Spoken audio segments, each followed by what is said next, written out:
Our next guest is Andre DiMino. He's the executive board member of the Italian-American One Voice Coalition, CEO of a major medical devices company as well. One Voice is a nationwide group made of thousands of defenders whose sole mission is to combat negative stereotypes of Italian-Americans in the media and elsewhere, and to defend Italian-American culture and heritage. Andre is regularly called upon by major market radio and TV stations and the networks to comment on issues regarding Italian-Americans. Andre, welcome to the big show. Great to be with you, Frank.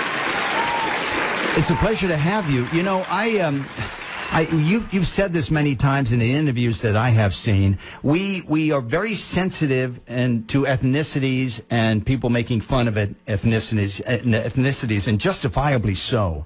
But for some reason, Italian Americans continue to be made fun of in the media, and there's really no rhyme or reason to it, and really no pushback at times. No, that's true. Unfortunately, Italian Americans are the last ethnicity that it's okay to bash. It's just everywhere you see in the media and popular media and the news mainstream media, all you see is constant stereotyping of Italian Americans. And, of course, most recently, the attacks on Columbus, the iconic symbol to Italian Americans. So it just never ends, Frank. We're going to talk about Columbus in just a moment, but I'm always puzzled when you have prominent Italian-American actors and actresses who have clout. They have money. They have clout in the industry, but they continue to do these retreads of mob movies again and again and again. And I wonder why they don't use that clout that they have and influence that they have and say, let's do a movie highlighting the good things that Italian-Americans have done.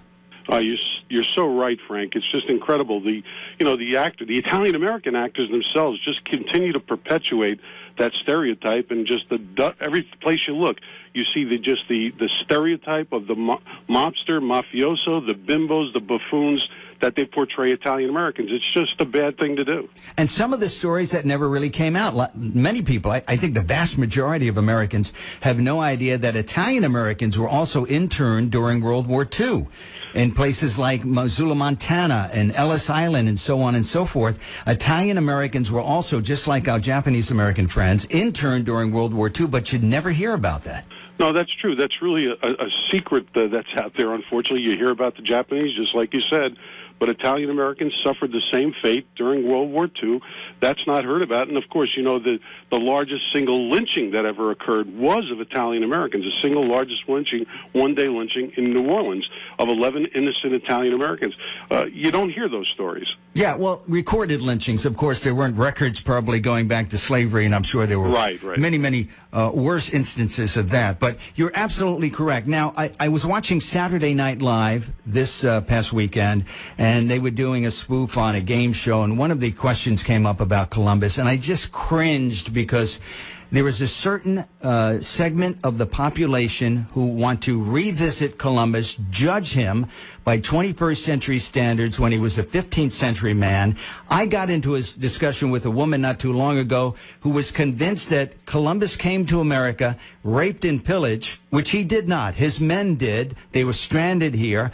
But her thought was, well, they came to this unblemished land where our Native American friends were living in a Garden of Eden, and they were living a wonderful life, and then Columbus polluted all of this. And men being men, people being people, there was a lot worse going on by our Native American friends, not all the tribes, but some of them, with their own slavery, brutality, cannibalism, and so on. And I think that's lost in that discussion about Columbus.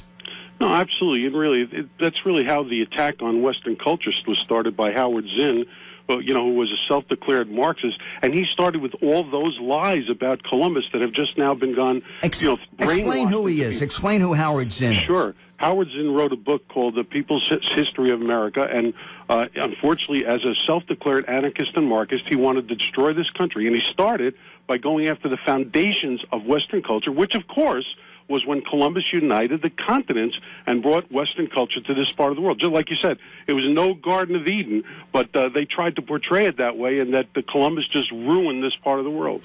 And, I hear these arguments as well about, the Vikings discovered the New World a century before, or 2 centuries before. And, I'm sure they weren't I'm sure they weren't nice guys either, and God knows what happened when they got here. But first, the argument is, well, Columbus, he discovered it, but it was already discovered. We celebrate him for taking that journey and uniting the continents, which probably in the history of the world was one of the most important events ever.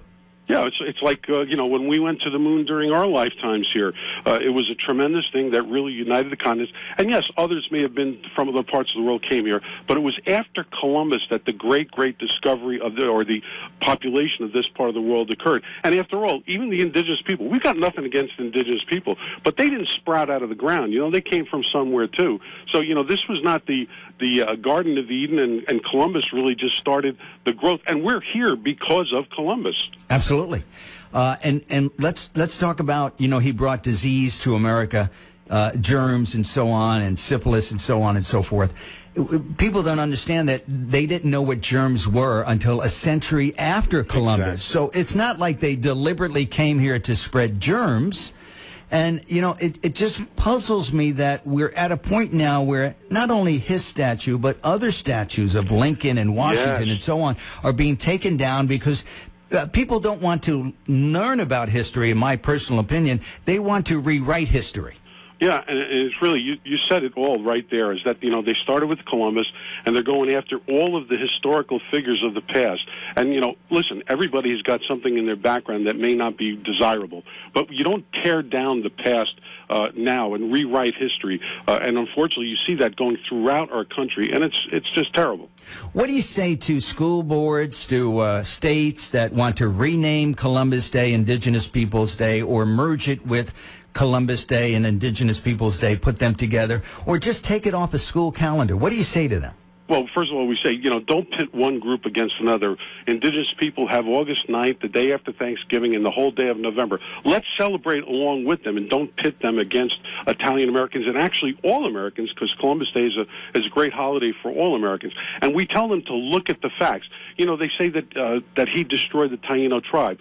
Well, there's an indigenous person by the name of Rafael Ortiz who traces his lineage back to the Taino tribe that wrote 4 books defending Columbus. So if they would just look at the facts and not just keep spewing out the lies that Howard Zinn perpetrated, they would see that all of this is just a falsehood. Now, from what I understand, the history of his journeys were written after his passing. Right. By those who may or may not have been jealous of his accomplishment.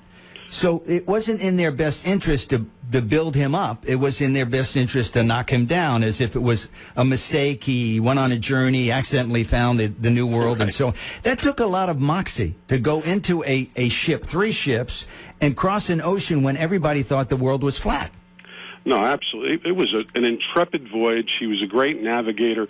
No one else had done it before, and then he did it multiple times. You said it right. His people may not have been the best, and they fought the Indians. In fact, Columbus's people actually defended the Taino tribes against the Carib tribe, which were cannibals. But it was a tremendous feat back then, and Columbus had all good intentions. In fact, he wanted to spread religion throughout the world as well. And it's just all these things, especially what they say about his genocide, is just not true. In lots of his personal journals, he talks about, and I've investigated this, he talks about they would be good servants, referring to our Native American friends. But he didn't mean servants as in serving me. What did he mean? He meant that servants of God. He wanted to convert them so that they would all have religion. In fact, he brought many of them back. They said he brought them back as slaves, but no, they brought them back. Actually, one of them was as his own son, which was the son of a chieftain that he brought back. So he wanted them to be servants of God as he was trying to spread religion as well as finding the root for economic purposes. Tell the listeners what's happening now in Syracuse. And just as an overview, the mayor there, Mayor Walsh, is in the process of trying to get the Columbus statue taken down, relocated, or just put in a warehouse somewhere. And he's lost a case in federal court and is still fighting it. Yeah, he just doesn't give up. And, we see that in many places. In fact, I don't know if your listeners know this, but our organization filed the first landmark federal case against West Orange, New Jersey, just for what's happened in Syracuse with taking down the Columbus Monument. And that's going to, even if that goes to the Supreme Court, that's defending Italian-American civil rights, because Columbus is an iconic symbol to Italian-Americans.